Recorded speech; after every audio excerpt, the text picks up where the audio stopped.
방문 요약, 방문 목욕, 단기 보호와 같은 서비스를 제공하는 장기 요양급여의 유형은 장기 요양급여에는 여러 가지 유형이 있게 되는데요. 어떠한 유형이 어떠한 의미를 갖고 있는가 알고 있는 게 필요하게 됩니다.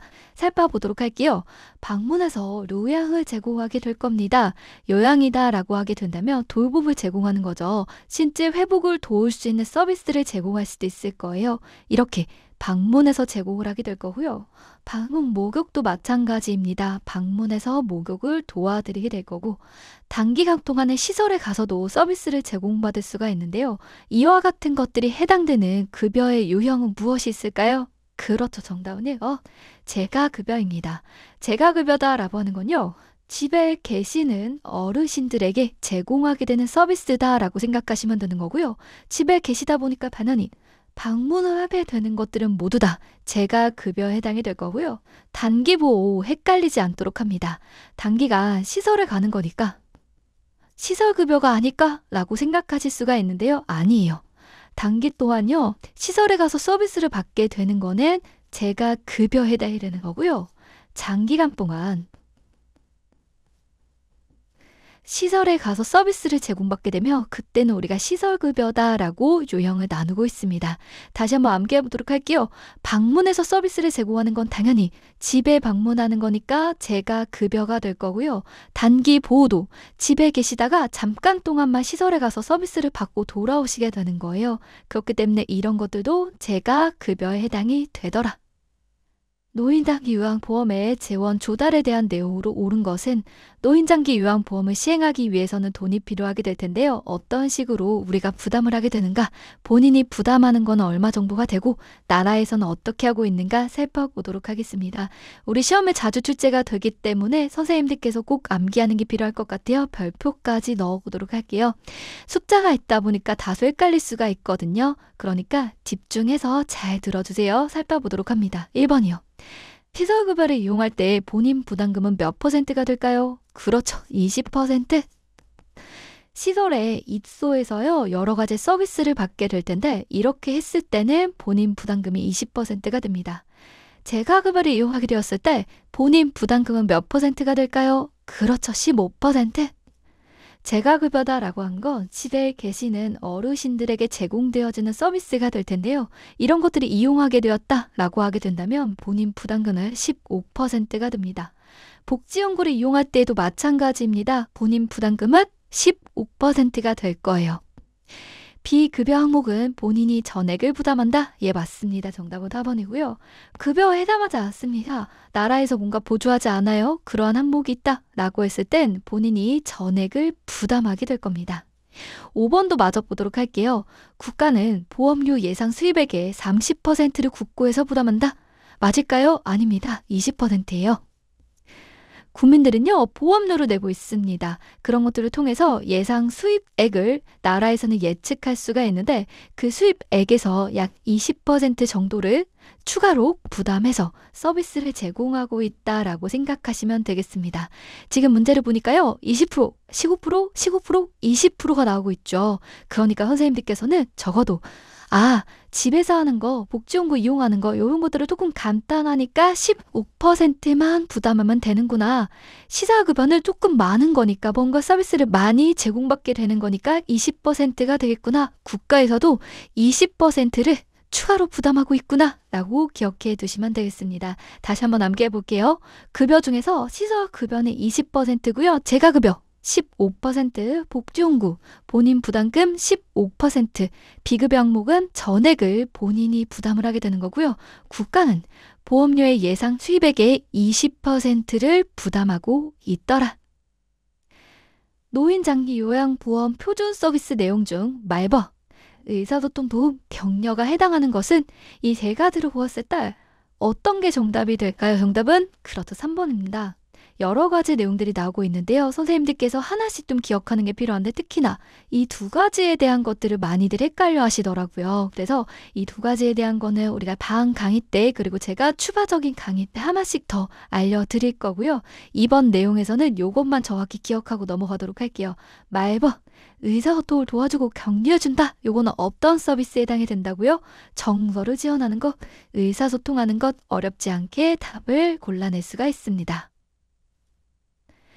대상자의 입사에서 편이 되어주고 지켜주는 요양보호사의 역할은 우리가요, 편이 되어주고 지켜준다라고 했을 때 어떠한 역할이다라고 표현하고 있는데 그게 뭘까요? 그쵸. 1번 우호자입니다. 우호라는 말 자체가 지켜준다라는 의미를 갖고 있어요. 대상자의 편이 되어주고 대상자를 지켜주는 것 어떤 역할이라고요? 우호자의 역할이었다. 암기하도록 하겠습니다. 대상자의 편이 되어주고 지켜주며 우호자의 역할이다. 그 다음이요. 양측의 손등을 맞대고 미는 동작을 유지한 채 최소한 1분 정도 손목을 구부릴 때 손바닥과 손가락이 저린 증상이 심해지는지를 확인하는 것은 아래에 있는 그림 먼저 보도록 할게요. 이렇게요. 손등을 맞대고요. 손목을 구부리고 있습니다. 약 1분 정도 이렇게 하고 있게 되면 손바닥이나 손가락 이런 부분들에 감각이 이상해지게 되고요. 저린 증상이 나타날 수가 있는데 이랬을 때 우리가 예상할 수 있는 것은 무엇일까요? 정답은 3번. 수근관 증후군이라고 표현하고 있어요. 증후군이다라고 하는 건 여러 가지의 증상들이 있을 때 증후군이라고 이름을 붙이게 되는 거고요. 이름만 딱 보더라도 뭐가 들어있어요? 수근. 수근이 뭐죠? 손목이에요.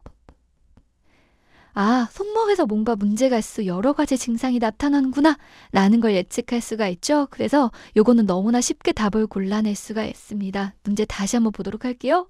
손목을 구부리고요. 1분 정도 있었대요. 이러한 식으로요. 손등을 맞댄 상태에서요. 그랬더니만 감각 이상, 손가락이 저린 증상 이런 게 나타났대요. 그러니까 당연히 손목에 문제가 있는 거니까 수근, 관, 증후군이 되겠구나라고 암기해 두시면 되겠습니다. 어렵지 않죠? 손목이 들어갔다 라고 하게 된다면 수근관, 증후군, 수근이 손목이니까 라고 암기해 두시면 되겠습니다. 요통을 예방하면서 물건을 이동하는 방법은 요통이다 라고 하는 거 허리의 통증을 얘기하게 될 거고요. 요통을 예방하면서 물건을 이동하는 방법은 알아두시는 게 너무나 중요하게 됩니다.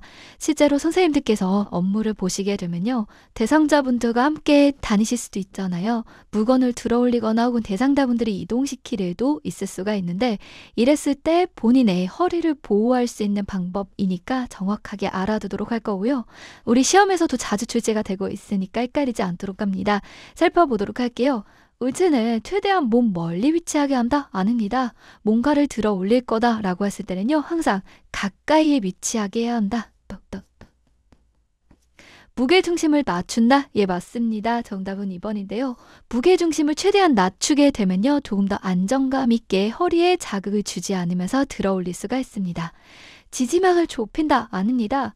지지하게 되는 면들은요. 넓혀주는 게 필요하게 돼요. 우리가 다리를 벌려서 물건을 들어 올리거나 하게 되었을 때 보다 안정감 있게 할 수가 있거든요. 다시 한번 암기해 보도록 할게요. 지지면은 좁히는 게 아니고 넓힌다.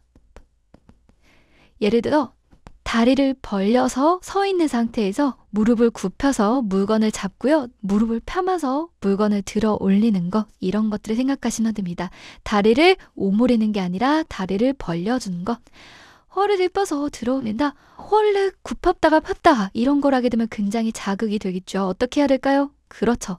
다리를 굽히는 거예요. 무릎을 굽혀서 물건을 잡아 들어 올릴 수도 있을 거고요. 이동을 시킬 수도 있을 거고요. 무릎을 펴면서 다리를 펴면서 물건을 들어 올리는 게 필요하게 됩니다. 물건을 든 상태에서 방향 전환을 할 때 허리를 돌려준다? 아닙니다. 허리를 획 하고 돌려주게 되면 자극이 될 거니까요. 다리를 옮겨주는 겁니다. 발을 옮겨주는 게 필요하게 될 겁니다. 정답은 2번이었고 이런 것들이요. 우리가 같이 공부할 때는 헷갈리지 않는데요. 혼자 있을 때 갑자기 시험을 보거나 뭔가 문제를 풀게 되면 헷갈릴 수가 있거든요. 실수하기가 좋은 문제가 돼요. 그러니까 다시 한 번 더 살펴보고 넘어가도록 할게요. 물체는요. 최대한 몸 가까이에 무게 중심은 낮춰줘야지만 안정감이 있더라. 지지막은 넓혀주는 게 필요하게 되고요. 허리를 굽혔다 피는 게 아니라 다리를 펴주면서 물건을 들어 올리는 거고 물건을 든 상태에서 방향을 바꿀 때 허리를 획 하고 돌리면 안 된다. 발을 옮겨주면 된다라는 것 기억하도록 할게요. 노로바이러스 장염에 대한 내용으로 옳은 것은 노로바이러스에 감염이 되었을 때 장염을 유발하게 되어 장에 염증이 발생을 하게 됩니다. 그러다 보니까 구토라던가 설사, 복통과 같은 증상이 나타날 수가 있는데요. 어떠한 내용들이 있는가 문제 한번 풀어보도록 할게요. 11월부터 다음해 4월까지 발생이 적다. 아닙니다. 이때가 발생이 제일 많아요. 그래서 겨울철에 추운 날씨일 때 노로바이러스 이런 것들이 뉴스 기사 볼 수가 있거든요. 그만큼 노로바이러스는 추울 때 많이 전파가 되는 것이라고 생각하시면 됩니다. 11월부터 다음해 4월까지 발생이 많다. 추울 때 잘 발생하더라. 그게 뭐라고요? 노로바이러스 장염. 증상이 약하면 요양보호 업무를 계속한다? 안 됩니다. 요거는요. 전파가 엄청나게 잘 돼요. 그렇기 때문에 증상이 별로 없다 라고 하더라도 요양보호 업무를요. 적어도 2, 3일간은 중단하는 게 필요하게 됩니다. 중단. 그 다음이요. 진상이 회복이 되었습니다. 최소 2, 3일간은 음식을 조리하지 않는다. 예, 맞습니다. 정답은 3번이에요. 적어도요. 내가 나았다, 회복이 되었다 라고 하더라도 2, 3일간은 조심하는 게 필요하게 돼요. 노로바이러스는 오염된 음식물과 같은 것들을 먹었을 때 걸리기가 쉽거든요. 그러다 보니까 내가 나았지만 혹시 모르니까 내가 뭔가를 음식을 만들거나 이런 것들을 하면 안 된다라는 거 기억하도록 합니다. 다시 한번 암기해 볼게요. 진단이 약하더라도 2, 3일간은 요양보호 업무를 해서는 안 되는 거고요. 증상이 회복이 되었습니다. 그렇지만 더 안전하기 위해서 최소 2, 3일간은 음식도 조리하지 않는다. 오염된 음식물을 섭취하게 되면 노로바이러스가 전파될 수 있으니까. 그 다음이요. 어패류 등은 가능한 생으로 먹는다? 아닙니다. 생으로 먹기 때문에 전파가 되는 거예요. 익혀서 먹어야 된다라는 것. 익히지 않은 해산물 때문에요. 그런 것들을 섭취하고 나서 노로바이러스 장염에 걸리기도 하거든요. 그러니까 꼭 익혀서 먹는 게 필요하게 되고요. 5번이요. 대상자와 접촉을 한 사람은 증상 유무와 상관없이 함께 동시에 치료한다? 이거는요. 노로바이러스 장염과는 상관이 없습니다. 몸에 대한 내용인데 다음 문제, 다른 문제에서 제가 몸과 관련된 내용이 나오게 되면 그때 조금 더 자세하게 말씀을 드리겠습니다. 선생님들께서는요. 노로바이러스는 겨울에 많이 걸리는 것, 장염을 유발한다고 그랬지? 뭔가 먹는 것 때문에 발생을 하게 되는구나. 그러니까 그런 걸 주의하는 게 필요하게 될 거고 생것은 먹지 말고 익혀서 먹어야 되는 거고 전파가 어마무시하게 잘 되는 거니까 증상이 약하더라도 요양보호 업무를 2, 3일간은 중단하는 게 필요하게 되고 증상이 회복이 되었다 하더라도 최소 2, 3일간은 음식을 조리하면 안 되는구나 라는 요약된 내용들을 꼭 기억해 두시기 바랍니다. 제가 추가적으로 이제 강의에서 이 내용들 한 번 더 짚어드리겠습니다. 배후 설사는 대상자를 돕는 방법으로 옳은 것은 설사를 계속하는 대상자가 있다고 해요. 살펴보도록 합니다. 1번이요. 수분 섭취를 권장한다. 예, 맞습니다. 설사를 하게 되면 묽은 변을 쫙쫙 보게 될 거고요. 그랬을 때 충분하게 우리 몸에 수분을 채워주는 게 필요하게 됩니다. 설사하니까 물 먹으면 안 돼. 가 아니고요. 설사할 때는 물이 많이 빠져나가니까 수분 섭취를 충분하게 하는 게 필요하다 기억하도록 할게요. 아래에 있는 보기들도 살펴보도록 할까요? 하자에서 호황다. 하자라고 하는 건요. 아래로 내려두는 약물을 의미하게 됩니다. 결국 대변을 잘 보지 못했을 때 변비가 있거나 그랬을 때 하즈를 복용할 수가 있는 거고요. 고황소 제공 이것도 마찬가지입니다. 변비가 있을 때 대변을 잘 보지 못했을 때 이런 것들이 도움이 될 거예요. 성을 지리다 라고 하는 것들 선생님들께서도 많이들 들어보셨을 텐데요. 이런 것들은요.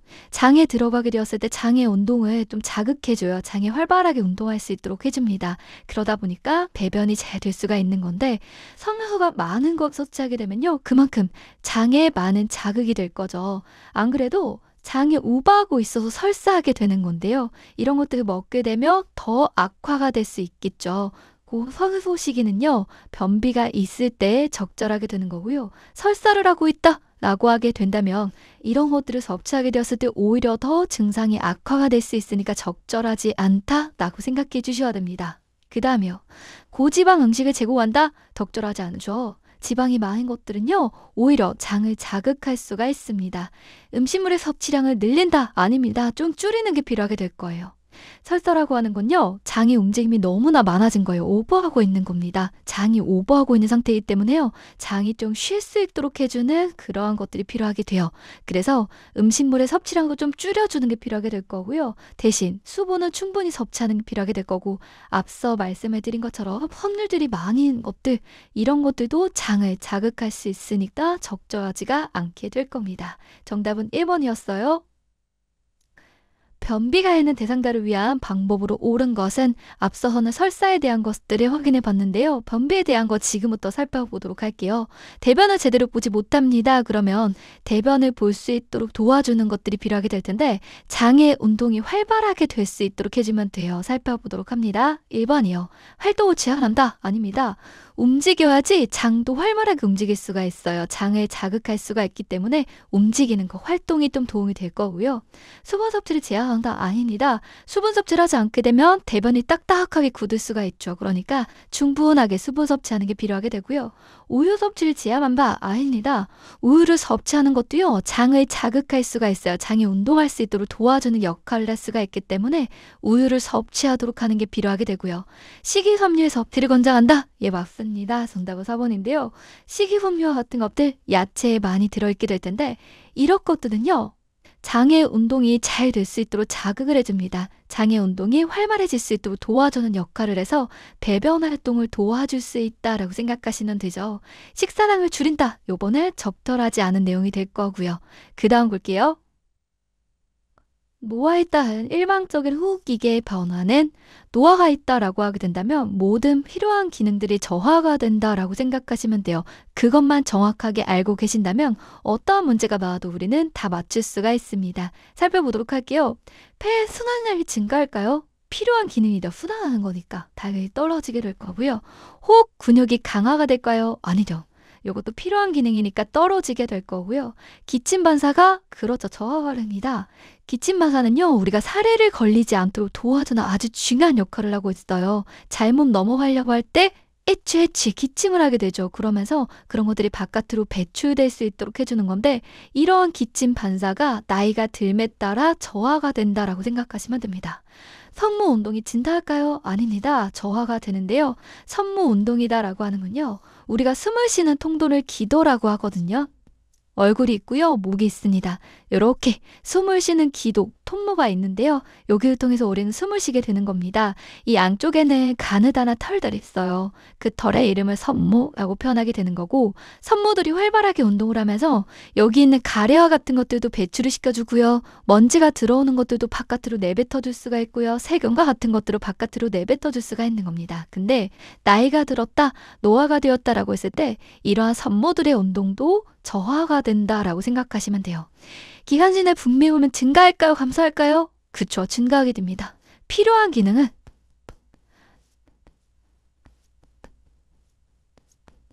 떨어지게 되고요. 안 좋은 것들은 증가하게 된다라고 생각하시면 돼요. 그래서 분비물과 같은 것들은 증가하게 되더라라고 생각하시면 됩니다. 노화에 따른 이러한 변화들은요, 우리 시험에 정말 자주 나오고 있으니까 선생님들께서 꼭 기억하시는 게 필요한데, 이 앞에 있는 이름도 조금 어려울 수가 있거든요. 이때 중요한 건 뭐예요? 이름을 암기하는 것보다도, 필요한 기능은 무조건 떨어진다고 했지, 요거를 정확하게 기억해 두시면 되겠습니다. 이것만 기억하신다면 이와 비슷한 문제들이 나왔을 때 조금은 헷갈릴 수 있지만 다 맞힐 수 있을 거다라고 생각이 들어요. 다시 한번 더 정리해 보겠습니다. 노화가 되었다. 나이가 들에 따라서 우리의 모든 생리기계들은 다 기능이 저하가 된다. 필요한 기능들이 저하가 되더라 라는 걸 꼭 기억하도록 할게요. 다음 증상이 나타나는 질환은 꽃가루, 진먼지 진드기, 차고 건조한 공기 등이 원인이 됩니다. 숨을 내쉴 때 쓱쓱거리는 호흡음이 나고요. 점액 분비량도 증가하게 됩니다. 이와 같은 특징을 갖는 질환 무엇이 있을까요? 그렇죠, 천식입니다. 요거는 꼭 기억을 해 주셔야 되는 거라 별것까지 쳐보도록 할게요. 천식이다 라고 하는 건요, 우리가 숨을 쉬는 통로를 기도라고 표현을 하게 되는 건데 얼굴이 있고요. 목이 있습니다. 그러면 이렇게 통로가 있어요. 숨을 쉬는 통로. 여기를 기도라고 표현하게 되는데 이 부분에 알레르기 반응이 나타나는 질환이다라고 생각하시면 돼요. 여러 가지 원인 때문에 발생을 하게 되는 거고요. 그러다 보니까 알레르기 반응이 나타나면서 이쪽이 붓고요. 가래도 많아지게 됩니다. 그래서 숨쉬기가 어려워지는 거예요. 숨을 내쉴 때 쌕쌕거리는 호흡음이 아주 특징적인 증상이 되는 거고요. 가래가 많아진다라고 말씀을 드렸죠. 이거 외에는 점액 분비량의 증가라고 표현을 하고 있습니다.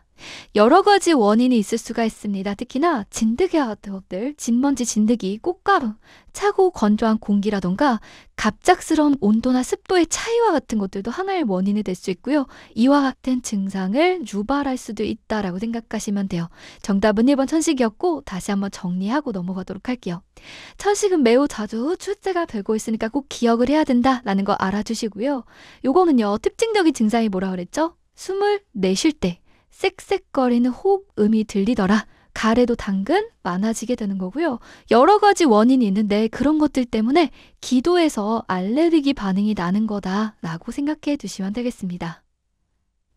심장의 수축력 저하로 신체 조직이 필요한 만큼의 충분한 혈액을 내보내지 못하는 질환은 심장이요 잘 짜줘야지만 쿵쾅쿵쾅 잘 뛰면서 짜줘야지만 우리 몸의 전신에 혈액을 보내줄 수가 있는 겁니다. 근데 심장이 제대로 기능을 못하는 거예요. 그래서 전신으로 혈액이 잘 돌지 못하는 질환을 우리는 뭐라고 표현을 하게 될까요?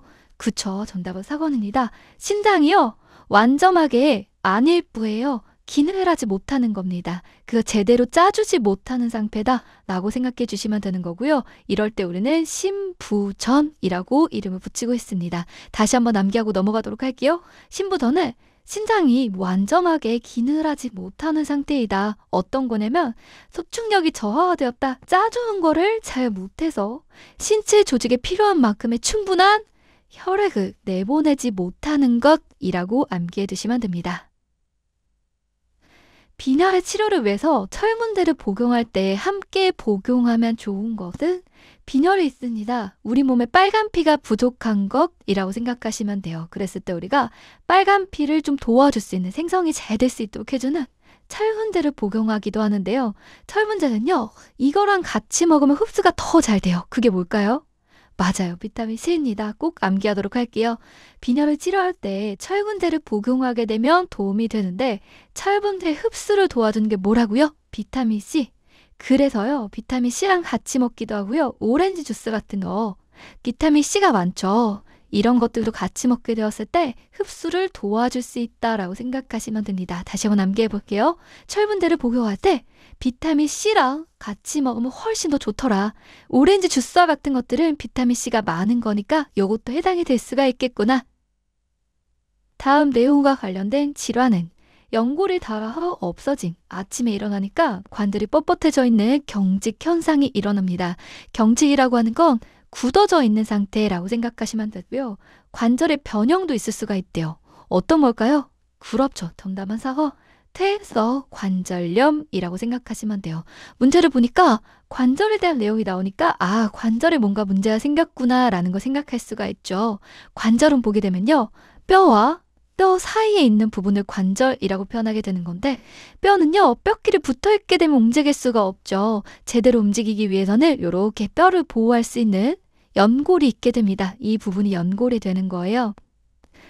그리고 이렇게 감싸주는 부분도 있기는 합니다. 근데 우리가 오래오래 사용을 하다 보면 이 연골 부분이요. 닳아서 없어지게 되는 거예요. 그럼 뼈와 뼈가 닿게 되면 굉장히 아프겠죠. 이렇게 되었을 때 우리가 관절의 염증이다 라고 표현하게 됩니다. 다시 한번 정리해 볼게요. 뼈를 감싸고 있는 이 부분들, 여기에 연골이 위치하게 되는 건데 이 녀석들을 많이 쓰다 보니까 닳아서 없어지는 거예요. 그래서 염증이 발생을 하게 되는 거고 그랬을 때 우리는 퇴행성 관절염이라고 표현하게 됩니다. 관절염이 되었을 때는요. 이렇게 경직현상, 뻣뻣하게 굳는 듯한 그런 느낌을 받게 됩니다. 특히나 아침에 있을 수가 있고요. 30분 정도 지나면 괜찮아지긴 합니다. 금세 괜찮아지긴 하지만 그러한 특징적인 증상이 나타날 수가 있고 심할 때는 관절의 모양에 변형이 있을 수도 있다라고 생각하시면 돼요. 정답은